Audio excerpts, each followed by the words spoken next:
এই কিপটা লোকটা তার খরচ বাঁচানোর জন্য মিস্ত্রি হয়ে নিজেই নিজের ঘর তৈরি করে ফেলে। आज कमाएगा तो कल बैठकर खाएगा। কিন্তু যখনই তার ঘরটা সম্পূর্ণ তৈরি হয়ে যায় তখনই সেখানে অনেক ভয়ঙ্কর ভয়ঙ্কর বড় বড় দাঁতযুক্ত উই পোকা চলে আসে। रोम रोम भाइयों। এরপর তারা কিপটা লোকটার ঘরের উপরে আক্রমণ করে দেয়। এই জন্য লোকটা তার ঘরটাকে বাঁচানোর জন্য জলদি করে দরজা আটকে দেয়। आप कहाँ थे ज्ञानी बाबा? কিন্তু সেই ভয়ঙ্কর উই পোকাগুলো তার দরজাটাকে খেয়ে তার ঘরের দিকে যেতে শুরু করে দেয়। এই জন্য লোকটা তার 2 গ্রামের ব্রেনটাকে ব্যবহার করে সবগুলো উই পোকাকে লোহার বালতিতে আটকে দেয়। কিন্তু উই পোকাগুলো সেখান থেকেও বের হয়ে লোকটার পুরো বেড়াটাকেই খেয়ে ফেলে।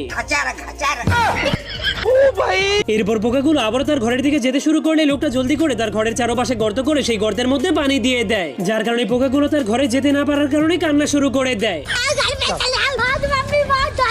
কিন্তু তবুও ওই পোকাগুলো বুদ্ধি খাটিয়ে তার ঘরের মধ্যে ঢুকে যায়।